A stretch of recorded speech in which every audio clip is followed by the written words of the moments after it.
तुम्हाला असं वाटतं का की तुम्ही खूप गोष्टी सुरू करता, जसं की कोडिंग, एडिटिंग, यूट्यूब, पण काहीच कम्प्लीट होत नाही. मग शेवटी विचार येतो, मी एवढं कन्फ्युज्ड काय? पण थांबा, कदाचित प्रॉब्लेम तुमच्यामध्ये नाहीये आणि तुम्ही कन्फ्यूजही नाही आहात. तुम्ही अशी एक व्यक्ती आहात की तुम्ही एकाच वेळी मल्टिपल कामं करायला प्रेफर करता. म्हणजे असा एक माणूस की त्याला एकाच वेळी बऱ्याचशा गोष्टींमध्ये इंटरेस्ट येतो. इमॅजिन करा, एक स्टुडंट आहे, त्याने कोडिंग सुरू केलंय, मग त्याला एडिटिंग आवडतं, मग तो कॉन्टेंट क्रिएशन सुरू करतो. काही महिन्यानंतर ना त्याला वाटतं की यार मी कन्फ्युज्ड आहे, कुठल्याच गोष्टीमध्ये परफेक्ट नाहीये किंवा कुठलीच गोष्ट मी कम्प्लीट करू शकत नाहीये. आणि मग नंतर त्याला सोसायटी सल्ले देतात की तू एकाच वेळी एकाच गोष्टीवरती फोकस दे. पण रियालिटी अशी आहे ना, हे युग 2026 आहे. इथे फक्त एकाच गोष्टीवरती डिपेंड राहून चालत नाही. नवीन गोष्टी शिकाव्या लागतात, नवीन गोष्टी आल्यात, नवीन AI टूल्स आलेत. एका गोष्टीवरती जर तुम्ही डिपेंड असाल 2026 मध्ये, तर तुम्ही स्टक केलंय स्वतःला. आता AI टूल्समुळे ना जॉब रिप्लेसमेंट होत आहेत, जॉब रिप्लेस होत आहेत. पण तुम्ही जर एका वेळी बऱ्याचशा गोष्टीवरती काम करत असाल किंवा एकाच वेळी मल्टिपल गोष्टीवरती काम करत जर तुम्ही असाल, तर तुम्हाला ऑलमोस्ट रिप्लेस करणं हे इम्पॉसिबल आहे. आणि ह्यालाच काय म्हणतात? Super power. अशा लोकांची ना एक ताकद असते, ती काय? Idea synthesis. म्हणजे दोन वेगळ्या स्किल कंबाईन करून काहीतरी नवीन क्रिएट ते करतात.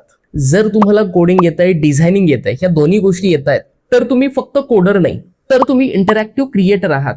दुसरी ताकद म्हणजे रॅपिड लर्निंग. तुम्हाला बिगिनर असल्याची अजिबात भीती वाटत नाही, कारण की तुम्ही लवकर स्किल शिकता. ठीक आहे, आणि तुम्हाला ज्या काही स्किल्स शिकायच्या आहेत त्या स्किल्स तुम्ही लवकर पिकअप करता. तिसरी आणि सर्वात महत्वाची स्किल तुमच्यामध्ये असते इम्पॉर्टंट अडॅबिलिटी. म्हणजे आज जे काही मार्केट चेंज होतंय ते तुम्ही लवकर अडॅप्ट करता. ही एक स्किल तुमच्यामध्ये आहे बरं का. आणि जे लोक नवीन नवीन स्किल्स अडॅप्ट करतायत तेच परफेक्ट आता या मार्केटसाठी सूट होत आहेत, आणि त्यांना खूप साऱ्या स्किल्सची गरज असते. मार्केटला सध्या एक माणूस असा पाहिजे की तो डिझाईन करतो, कोडिंग करतो, एडिटिंग करतो. अशा लोकांनाच जॉब सध्या मिळतोय. तुम्ही ना स्टक होत नाही आहात, तुम्ही तुमच्या स्किलवरती काम करताय. एक्झाम्पलसाठी एक माणूस एडिटिंग, स्टोरी टेलिंग आणि मार्केटिंग जाणतो, तर तो इझिली यूट्यूब किंवा कॉन्टेंट क्रिएटर किंवा एखाद्या ब्रँडसाठी कॉन्टेंट इझिली बनवू शकतो. आता प्रश्न येतो, तो प्रॅक्टिकली कसं करायचं? सिंपल, तुम्हाला काय करायचंय? 3 झोन सिस्टीम फॉलो करा.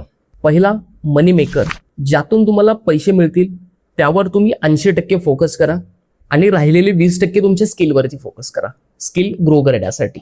दुसरा, सोल झोन, ज्यात तुम्हाला आनंद मिळतो ते काम तुम्ही करा, जसं की जिम, म्युझिक ऐकणं किंवा गेम खेळणं. आणि तिसरा सर्वात महत्वाचा आहे क्युरियोसिटी झोन, ज्यात फ्युचर स्किल एक्सप्लोर करायच्यात. म्हणजे ज्या नवीन गोष्टी मार्केटमध्ये येत आहेत, नवीन स्किल्स येतात, त्याचं डीपली लर्निंग तुम्ही स्टार्ट करा. आता जी तुम्ही स्किल पकडली आहे त्यातच ना तुम्ही परफेक्ट बनण्याची वाट बघू नका. जे तुम्हाला छोट्या छोट्या गोष्टी शिकलायत त्याच्यावरती ऍक्शन घ्यायला चालू करा. म्हणजे एखाद्या स्किलमध्ये तुम्ही छोटासा एखादा पार्ट जर शिकलात, फॉर एक्झाम्पल तुम्ही जर व्हिडिओ एडिटिंग शिकलात, तर एक छोटीशी रील एडिट करून बघा, ती परफेक्ट करण्याचा प्रयत्न करा. सुरुवातीला ती परफेक्ट नसणार आहे, आय नो दॅट, पण ती हळूहळू परफेक्ट बनणार आहे. जस्ट हे एक्झाम्पलसाठी की कुठलीही स्किल तुम्ही याच्यासोबत कन्सिडर करू शकता, जसं की AI असतील, टूल्स असतील, वॉट एव्हर. तर तुम्हाला काय करायचंय? कुठलीही स्किल शिकायची आहे आणि लगेच त्याच्यावरती ऍक्शन घ्यायची. आता त्या स्किलसाठी तुम्ही AI चा वापर करू शकता. छोटे छोटे टूल्स एक्सप्लोर करा. ते टूल्स कशासाठी वापरायचे त्याच्यामधनं ऑटोमेशन तुम्ही क्रिएट करा. तुम्ही AI टूल्स छोटे छोटे एक्सप्लोर करा, जसं की ChatGPT असेल, जेमिनी असेल किंवा क्लाउड असतील. यांचा वापर तुम्ही प्रोसेस ऑटोमॅटिक करण्यासाठी वापर करा, कारण तुमचा वेळ तिथे जास्त जाणार नाही.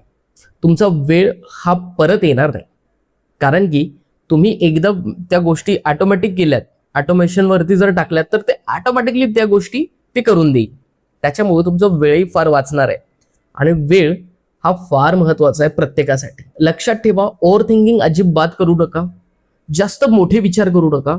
छोटे स्किल अडॅप्ट करा, त्याच्यातला एक छोटासा पार्ट सुरू करा आणि त्यावरती ऍक्शन घ्या. आणि तुमचं टॅलेंट स्टक नाही तर बिल्ड करा. तुम्ही स्किल शिकायला आदत सुरू करा. जर तुम्हाला व्हिडिओ एडिटिंग, ॲनिमेशन, ग्राफिक डिझायनिंगच्या सर्व स्किल शिकायचे असेल, तेही फ्रीमध्ये, तर तुम्ही पीके100 यूट्यूब चॅनलवरती फ्रीमध्ये त्या स्किल शिकू शकता. प्लेलिस्ट आहेत, कोर्सेस आहेत, मल्टिपल कोर्सेस इथे अवेलेबल आहेत. यूट्यूबवरती फ्रीमध्ये शिका. Thank you so much guys. Thanks for watching. Thank you. मला जर ग्राफिक डिझायनिंग व्हिडिओ एडिटिंगचे ई बुक्स हवे असतील तर तुम्हाला book.pk100.in या वेबसाईटवरती ते मिळतील, किंवा हा QR कोड जरी तुम्ही स्कॅन केलात तरी तुम्हाला बुक तिथे मिळतील. हवं असेल तर आजच बुक बाय करा.